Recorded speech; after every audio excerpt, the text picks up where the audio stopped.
Well, a 10 poem has to motivate you to want to do something with your life. Get a job, leave your job, get married, get a divorce. Sometimes the suicidal thoughts are chemical. These are not thoughts that you're actually having. When people are like, how could you do that? That's so selfish. Your mind is being taken over. You have no control over that. Poetry discovered me, kidnapped me, and took me away from the world. Right. You have the opportunity to say what you believe by casting your vote. And if you don't, then you officially believe whatever the other people believe. What do you think about our education system?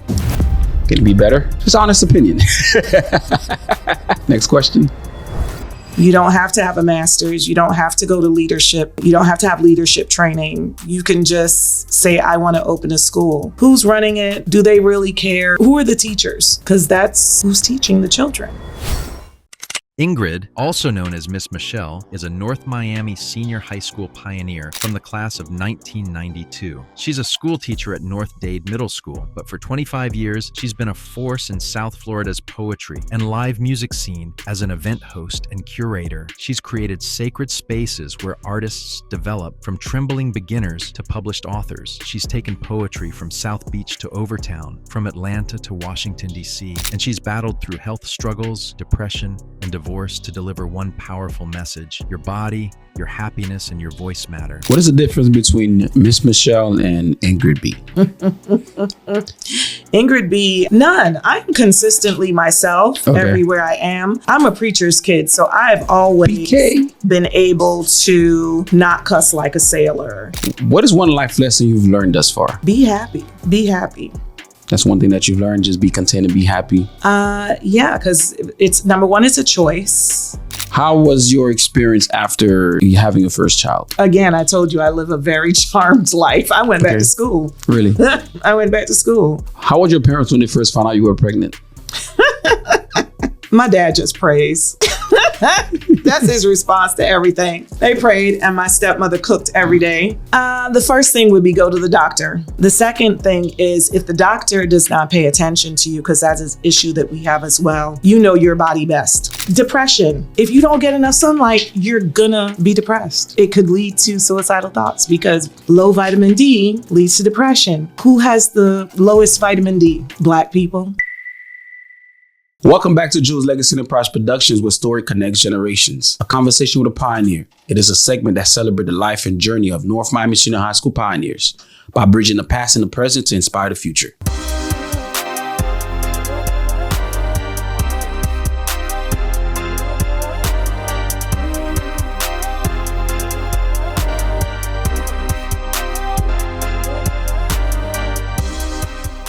Behind every name, there is a story. Ingrid B, class of 92. It is a great pleasure to actually have her here in the studio to hear her story. Ingrid, welcome. Thank you. Glad to be here. You glad to be here? Mm-hmm. How was the traffic? It took me about 7 minutes. Took you 7 minutes? I don't live far. Okay. Still close to North Miami. Okay. So what do you do? I am a event host and curator. I'm also a school teacher now, but for the past 25 years, I've been hosting live music and poetry events. That's what I do. You're a teacher where? I teach at North Dade Middle School, Opelika, Miami Gardens area. Yeah. What pushed you to education? COVID. And because when I started college, that was the goal 5 million years ago. Okay. I was going to school to be a teacher. Both of my parents were teachers. My mother always. My father is a reverend, but he is also an educator. And I love kids. Adults, but I love kids. But when I went to work, because I'm the type of person, if I want something, I'm going to go work in that area. So when I worked doing that as a younger person, it definitely wasn't for me. My tolerance for administration would not have worked out. Mm-hmm. But I'm a little older now. Of course. And so now was the time to do it. So COVID came. I'm like, well, you have this degree. You might as well go use it. Thanks. I was substituting and a friend said, girl, go get your certification. And I was like, okay, if somebody comes and says, we have a job for you, I'll take it. Nice. But I'm not looking. Nice. And somebody came and said, we have a job for you. And I took it and I love it. What do you think about our education system? Can it be better? Just honest opinion. Next question. Yeah. I think that there are teachers who teach. People are delusional if they really think that this is in the classroom, and most of us are in the classroom and not giving any of the education that is needed. We can follow rules and still show up and exist and make sure. I'm a person that wants my children to ask questions. I believe in critical thinking. It's not, oh, Miss Michelle said, I go by Miss Michelle at school. Okay. So it's not just Miss Michelle said, talk to me about it. Let me know your point of view. We can have conversations about whatever, your views are your views. When, politics is, we want that off the table, but I let them know people vote according to what their needs are. So whatever your needs are, and the people that need what you need, if y'all are not voting according to your needs, then they won't get met. And the people that do vote according to their needs are supposed to get met. That's true. Whether they do or not. So it's not about a party. It's about speaking up for yourself. So, at least what you believe in. Huh? At least what you believe in. But whatever, right. Good, bad, or indifferent. Right. Right. You have the opportunity to say what you believe by casting your vote. And if you don't, then you officially believe whatever the other people believe. Facts. That's where we're at. Facts. Are you aware of the whole situation that's going on at North Miami Senior High School? I am aware of the situation going on at the senior high right now. Their parents, charter schools don't always require teachers to be certified, or principals, or any administration. You don't have to have a master's. You don't have to go to leadership. You don't have to have leadership training. You can just say, I want to open a school. That could get a little dangerous. That could get a little tricky. I do not know if their people are certified. I do not know how good or bad the school is, but I know that it is not the optimal solution for the public school system. This is jobs that are going to be at stake. In addition to the thousands of jobs that were lost this year alone by Black women and over the past few years and everything that's going on with DEI. And now this is the other place where we mostly are. And that's what's being taken over. And what they try to, correct me, or from my understanding, they're trying to bring a K-5 in the school. So I know the general information for charter schools in general. Dade County is allowing them to utilize spaces that are underutilized. Right. So that means that there's not attendance. So the head count, the student enrollment is low. And we know that student enrollment is low in Dade County right now for several reasons. Some people are just not sending their children to school out of fair immigration issues. Some people have moved out of the area. They've either moved out of state or they've moved out of county. But Broward just let go 300 teachers. So they might be moving out of state or just maybe to Central Florida, just further north, period. So that's the issue with the enrollment. And we tend to take our best and brightest out of our schools and put them elsewhere for the betterment of our students. But if we all do that, then it's a problem. Everything is a double-edged sword, because you want the best for your children and you deserve the best for your children. I did the same thing. Facts. When my daughter was young, she went, but we lived in the area. She went to Miami Shores. It was a great elementary school. It's still a great elementary school. The elementary school? You know, that school is, the principal's an alumni. Really? Yeah, from 98. Well, 99. my daughter went to Miami Shores Elementary, and then she went to North Beach Elementary on South Beach. And I drove across that bridge. Wow. For her education, for the betterment. And then she went to Nautilus. Then we went to Coconut Grove. And then I was like, you know what? Coconut Grove trouble and Edison trouble are different. Way different. I think I'd rather her get into Edison trouble. I'm going to just put it like that, right? Because that's where we were zoned for at the time. Right. And she had the most incredible teachers. Wow. At Edison? Incredible teachers. Wow. At that particular time period. Okay. She graduated around 2010. She had some amazing teachers. After that class left, all those teachers, I don't think any of them are there anymore, but Mezidou, Ajoa, just some, like she was reading college level books. Mm-hmm. It was college level work that they were doing at Edison. So, sometimes we need to not look at where the school is and look at who's in the building. Right. Who's running it? Do they really care? Who are the teachers? Because that's who's teaching the children. Facts. So you're going to have issues with behavior anywhere that you go. So from the sound of it, it seems like you are a pro public education. I am pro public education. We pay taxes for it. Charter schools, again, it's tricky. More research needs to be done. And what are your what are your intentions with my whatever? So what are your intentions really? Are you really here for the betterment of our students, or is what's going on?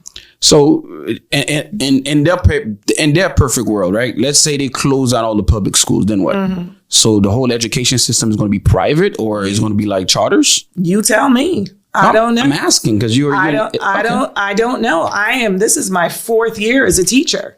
So I'm just entering the system. Right. It's tricky. Very. It is tricky, but my daughter is 34. So therefore, how old are you? Do you have children? I don't, not yet. No. Not yet. No. So you have nieces, nephews?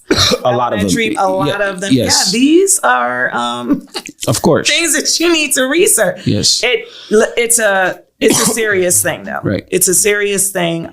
We have great principals, teachers, etc. out there. Are there issues? Absolutely. Right. Like in anything, absolutely. Are there great charter schools out there? Absolutely. I have friends that own charter schools. Of course. But this is corporate. These charter schools are corporate, and they're coming in with bells and whistles. I need the parents not to be distracted by the bells and the whistles, because Dade County is still on the hook for some of those bills. So what bills? Them being in the schools. They don't pay rent. We'll have to Google it, but I don't think they're paying to be in the building. So they're just there for free, occupying and using the space for free?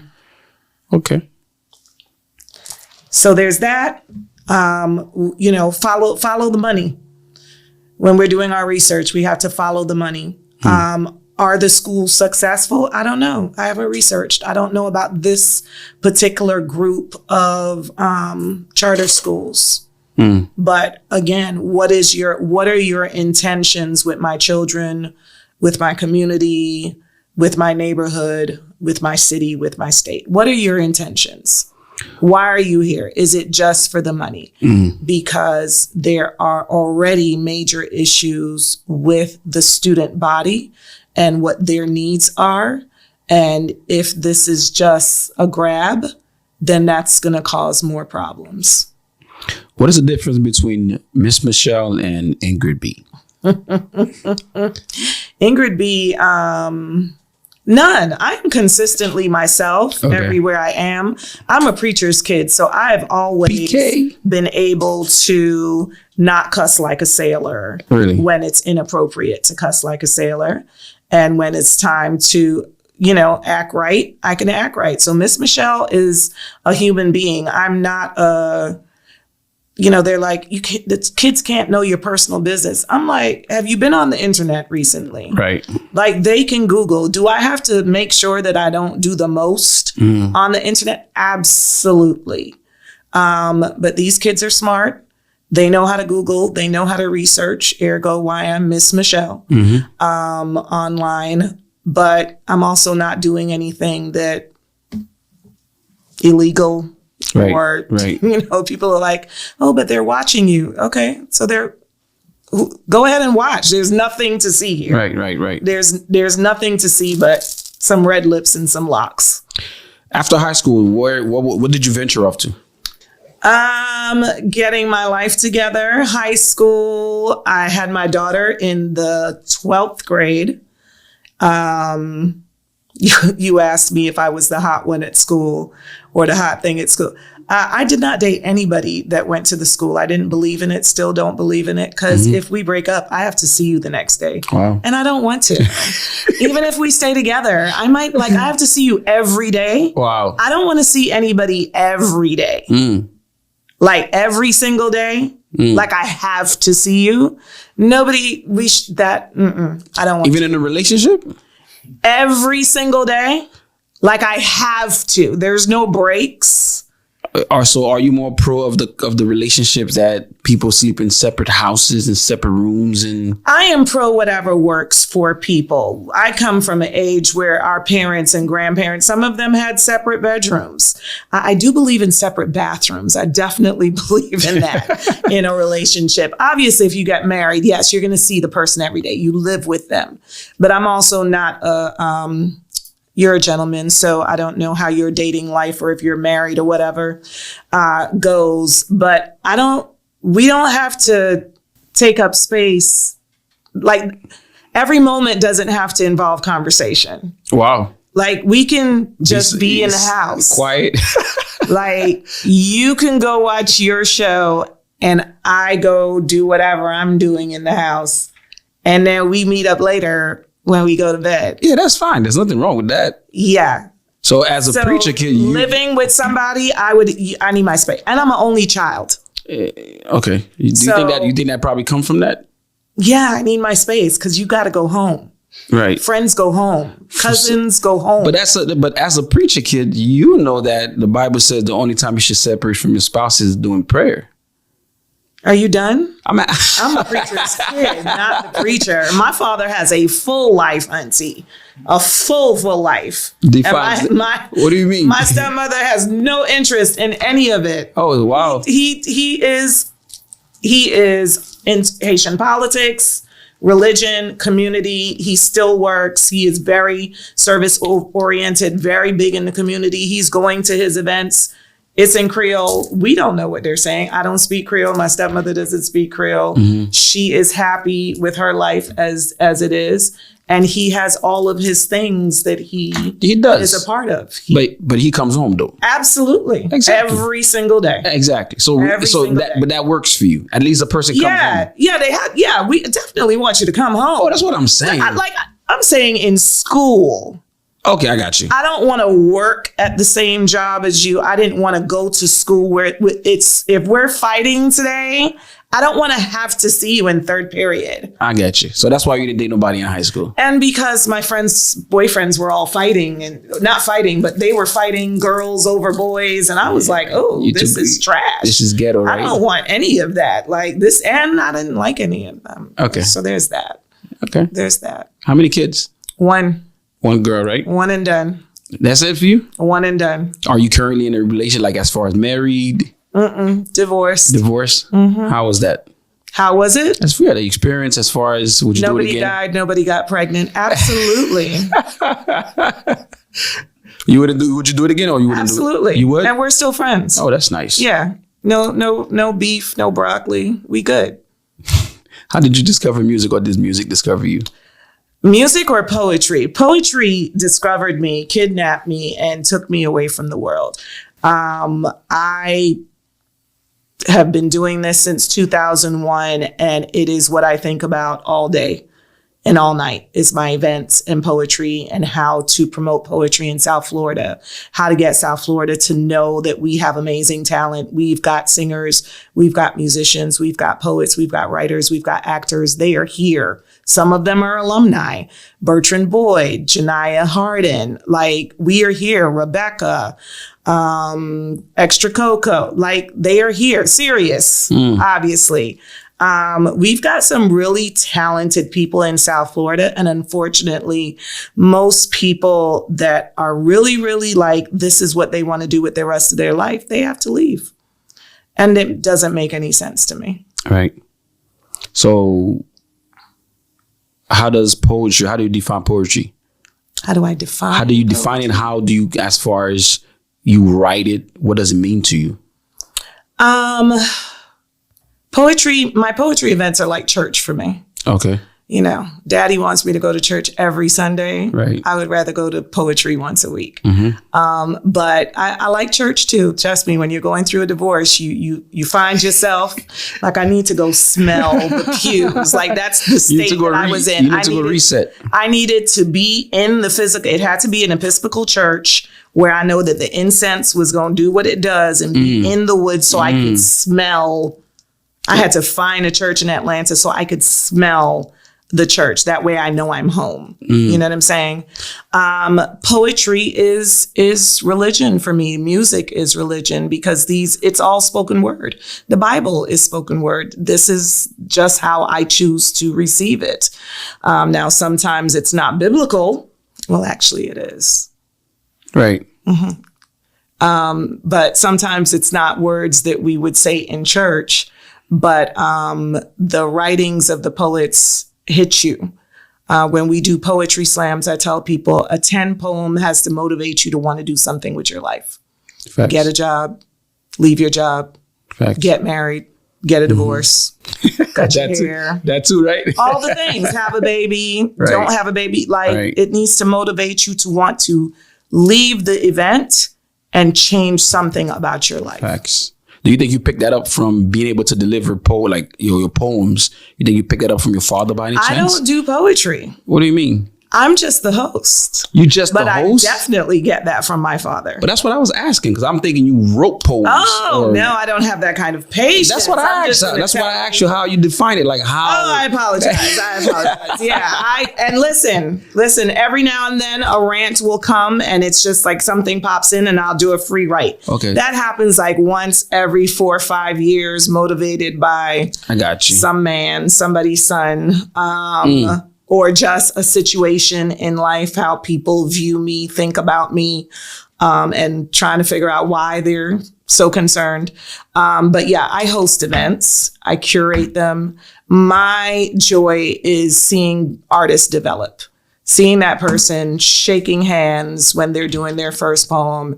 And then 6 months later or a year later, they're like, yeah, I'm going to write a book. Wow. That's dope. I'm doing a CD. Like that brings me joy. And what do you do to put these events at? All over. So 25 years, we've been on South Beach. We've been downtown Miami. We've been in Midtown.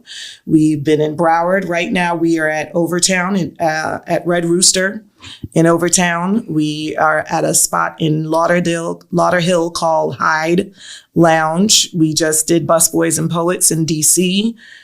I just came back from Atlanta at the Hyatt Centric in Midtown Atlanta. Right. So I go wherever there's a stage that will have me, and I have an audience and poets to perform. Do you play any music, any instruments? Nope. So you don't play any instrument either. Nope. That's interesting. I just love music. What is one life lesson you've learned thus far? That's like Jesus. just one. I know you probably have quite a few, but Be happy. Be happy. that's one thing that you've learned. Just be content and be happy. Yeah, because it's number one, it's a choice. And number two, when you battle with things like depression and your emotional, you go through phases where your emotional well-being is, I had fibroids. So I did that for 10 years. Sorry. Had a hysterectomy, best decision ever for my life. Okay. Worst decision to have to make. Right. We should not be bleeding out. It's not normal. But some of us go, well, I'll speak for myself. Oh, this is just what women go through. Because the doctor didn't seem concerned. She didn't seem to see any urgency when she first told me about it. And at that time, I was having my period for 2-3 weeks out the month. Wow. Poetry and doing events allowed me to get up, do my event, and then go lay down for a week. Wow. And that's how I was functioning. So, And how long did that go on for? that went on for 10 years and culminated with, getting married, moving out of state, first time being married, and then my body said, I think this is a good time to have a nervous breakdown. Let's do that. Because it was a wrap. Emotionally, reproductive health issues will take you there. So there were suicidal thoughts. I figured out that they were timed around the time that my cycle was coming. Talked to somebody about stopping it. I stopped it for 3 months, realized, okay, that is the issue. All of this is tight because I'm good. I'm happy. I'm loving. I am beyond blessed. I live a charmed life. I'm not rich, but I live a charmed life. So yeah, we're not unhappy. Right. But we were, it was a wrap. So once those thoughts started coming in, I'm like, yeah, no, I gotta go. So the husband wasn't happy about that. And eventually we got divorced, but he wasn't happy about your decision to get the surgery? No. Leaving Atlanta. Leaving Atlanta. Why did you move to Atlanta to begin with? Because we got married. So was he from Atlanta? He's not from Atlanta. That's a whole different story. We moved there for a reason, not for him. We moved there for a reason that I have no regrets about. But the way he is such a private person, we're not even going to get into that. Understood. But I did leave Atlanta, came back to Miami to take care of my health. And once I realized that it was the suicidal thoughts were tied to the hormones and the imbalance and the cycles and the fibroids and all of those things, I went to the doctor. He said, your womb is the size of a 5-month pregnant person. Wow. I said, you can throw the whole thing away. I was 40. I was in my 40s. My daughter is grown. I'm not having him. It's a wrap. So, I must have been like 45. Yeah, it was a wrap. I told him to take the whole thing and throw it all away. And life has been beautiful ever since. What now for you? More poetry, more live music, more poetry. And I'm going to have a venue soon. That's what's happening. That's what I'm putting in the universe. So you're going to have your own venue just to do music and poetry? That's dope. And workshops. That's dope. And community meetings and all of these things. Where are you eyeing? What area? North Miami. North Miami? Why up here? Number one, I am a little bit of a control freak. I need to be close to my space. So I need to be able to get in the car and get there within 15 minutes. Okay. So North Miami, Miami general area, NMB, but my very first venue was on 125th Street. Where? It was on 8th Avenue at a venue called Calabash West African Cuisine next to Vanity Hair Designs. Okay. In 2001. Okay. Yep. And that started because you asked me if I did a podcast. I just remembered. I had a radio show. It was called The Native Tongue Show, and it was on an underground radio station that DJ Griot had.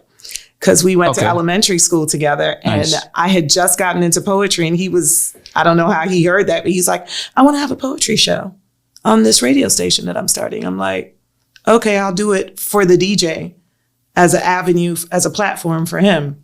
And then people were like, so where can we hear this live? And everybody's looking at me like, we should do this live. It's dope. And that was it. So poetry came for me. I didn't come for poetry. If you don't mind me asking, what type of place you talking about as far as you looking for a warehouse to convert into it, or you looking for a space? I want to walk into a space, put a microphone down and some furniture and keep it moving. I'm a keep it simple, stupid kind of person. 75 people, nothing crazy. How was your experience after, having your first child, being a mother? How was that for you? Again, I told you I live a very charmed life. I went back to school. Really? I went back to school. My father brought somebody in to take care of my daughter. Wow. And I went to school. You went to school for what? No, I'm talking about high school. Oh, you went to high school. So you got pregnant in high school. I got pregnant in high school, had my daughter, and finished my 12th grade year. I had her in October. By homecoming, I was back at school. Oh, we missed that part. So you got pregnant as 11th grade. 11th grade. 9 months pregnancy. Is that math right? Yeah.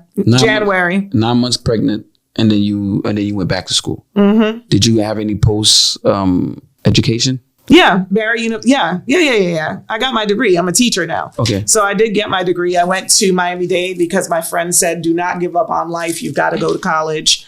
And Hurricane Andrew came. So Hurricane Andrew was in 92. And so school started late. And Patricia Lewis was like, Ingrid, just come on. And I went. I never took an ACT, a SAT, none of that stuff. I went to Miami-Dade and took a test and clept into college or whatever that was, passed the test. And then I was there forever, just not paying attention. But I was a single mom, so the government was paying. So the student advisors did not care. And I left there with 100 and something credits. Wow. How many credits does it take to get your AA? I think it's 60. 62. 62 credit? Yeah. So they just had me taking classes. Wow. And because I'm a Taurus, I got up one day after a while and said, I need to go get my degree. I walked into Barry University, filled out the paperwork, finished my degree, and that was it. So. How were your parents when they first found out you were pregnant? My dad just prays. That's his response to everything. They prayed, and my stepmother cooked every day because she was like, this baby gonna be healthy. Oh, wow. So I know you don't like milk. Here's the spinach broth. Mm-hmm. Not the reaction I was expecting. I definitely thought I was gonna get kicked out of the house. And, they were like, okay. And they don't have kids. So. Oh, so you say that's your stepmom? Mm-hmm. Okay. They don't have children. Okay. So it's just me and my daughter. Oh, it's perfect. I mean, no, but listen, the joke is I had a thought in my younger years. You're having this baby because you're not going to be able to have kids later. Wow. It was a thought. Wow. Very, very early on. This baby came because you're not going to be, and I didn't know anything about fibroids, didn't have any family history to even make that make sense. Right. But here we are. And speaking back about fibroids, that's one topic that I don't think that people speak enough about. And a lot of women, because we had Sandra Illador came in on here, she was talking about, going through that. And a lot of women, I have a friend of mine that's going through that now after having 2 kids, right? And a lot of women will see signs, they'll get pains and stuff like that. But a lot of people don't even, they don't speak enough about that. We just take a painkiller and think that, it's your period. So right. This is this. And then men need to understand it too. When I was in Atlanta, I met a young lady. We became friends. And she told me that she was at work one day talking to her supervisor and felt the gush. Mm-hmm. Went to her car, which she already had lined. She would line her seats with plastic and wear Depends to work. Right. Went home, went in the shower and called her doctor. And the doctor was like, you're hemorrhaging. You're bleeding out. Go to the ER. I was like, I need to go deal with this because I do not know how women do this. And these are women go to work every single day. Every single day and have to deal with it. So we make jokes about, she on her. Yeah. That's why she crank. Yeah. Yeah. It is why. There are people that the first 2 days, they are laid out. Right. With painkillers. It is horrendous. But again, because I was doing events, I wasn't working a 9 to 5. Right.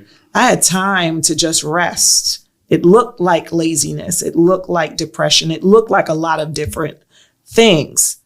But I needed to just work that 1 day a week or 2 days a week and then go lay down. Mm-hmm. And that's what I did for 20 years. So when it full on hit, because it was really a 10-year period, right. The guy I was dating, he got it. the guy that I was dealing with, he got crazy, Ingrid. She was crazy. She was a hot mess. She used to sit outside herself like. Have you apologized? Really? Do you go back and apologize for that? Because what he did was worse. So let's move on. Because I am a person that acknowledges my crazy. Okay. I'm like, sir, are you really mad? You're not actually mad at this. Right. I would sit outside myself and be like, yeah, you're tripping. Right.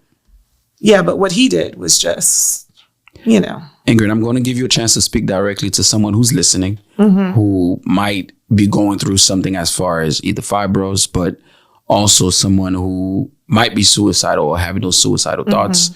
Speaking to someone right now just to give them a word of wisdom and words of encouragement.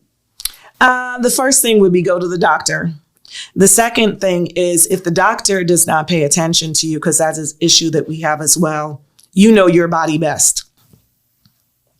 Go to another doctor and get what you need. We are not supposed to suffer through periods. Right. It's something. It's a cyst. It's endometriosis. It's something. Yes. Go and get it checked out. And know your body and do what's right for you. Don't let nobody tell you to drink some herbal tea and it's going to go away. That is not the answer. But healthy eating, as soon as you find out, because when I found out that first year, hey, this is what's happening, I could have changed my diet. I could have done a whole bunch of things to not let it get to that level. You can't eat unhealthy and have fibroids. It's a lose-lose situation. Recipe for disaster. And someone who's having suicidal thoughts. Sometimes the suicidal thoughts are chemical. These are not thoughts that you're actually having. When people are like, how could you do that? That's so selfish. Your mind is being taken over. You have no control over that. My first attempt was at 13. Wow. So that means that I'm now a girl, I'm having a period. Hormonal things are happening way back then. But then something happened, something balanced out, I don't know what, and it wasn't an issue anymore until my 20s. I know that the happiest I ever was when I was pregnant. So hormonally, I was the most balanced and focused while I was pregnant.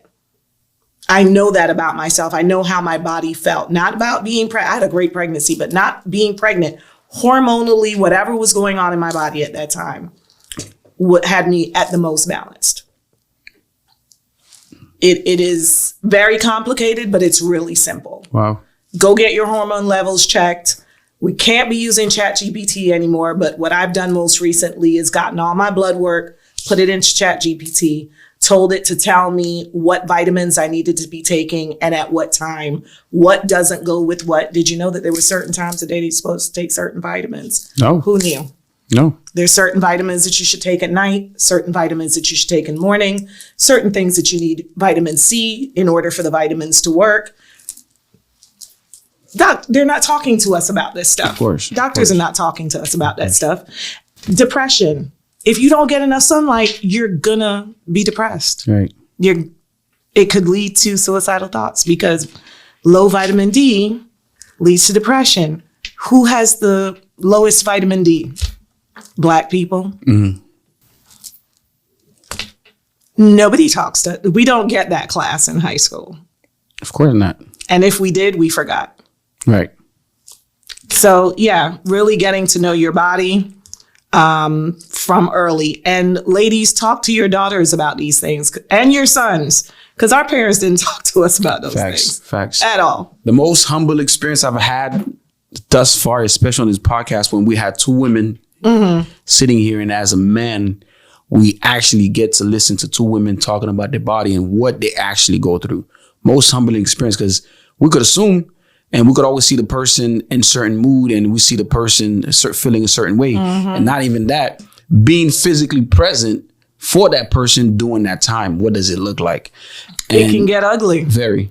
And if you don't have, it could get real ugly in your bed. Ugly. Yes. Yeah. And are you mature enough to handle that yes. and not be a jerk about it? Of course. Because nobody is trying to actually ruin the mattress on purpose. Of course. You know? So it's a lot. You guys do it a lot. And the more you guys speak about it, the more men are waking up to it to understand, okay, well, that makes sense. Her behavior is off. That makes sense. And then if she has the first miscarriage, right? That's something we spoke about. She has the very first miscarriage. A lot of men will resent her and want more, sexual intercourse, right? Not understanding that there's a fear that is placed there that she doesn't want to get pregnant again so she don't lose another child. And so then it's also so that miscarriage was probably because I had fibroids. Yes. And so that egg was not going to survive. So I did that as well. Correct. So I can distinctly remember, I'm like, oh, that's what that is, because they're inside the uterus. Yes. Who knew? Not me. Yep. So, Ingrid B, if someone wants to get in contact with you, want to get a hold of you, where can they find you on social media, or where can they find your period? You can Google me. Everything is there. 305-519-1369. People are like, but it's your private number. Yeah. And you know how the phone works. That Facts. If you don't know the number, you just don't answer it. You wait voicemail or text message. So feel free to text me or WhatsApp me, 305-519-1369. MS Ingrid B on everything. MS Ingrid B, live music, poetry, looking for old school hip hop parties, that kind of vibe. Like, I'm just B-side. The B-side is the other side of life. Nice. Miami is nice, but it's even nicer on the B-side. That's dope. Ingrid, it was a pleasure having you today. It was a pleasure being had. And at this time, we want to thank all of our continuous sponsors: AZ Formal Wear, Chick-fil-A Miami Shores, Gourmet Gathering by Chef Princess E, and Comprehensive Health Center. Most importantly, we want to thank you, our viewers and listeners who tune in every week. Please don't forget to like, comment, share, and subscribe. Until next time.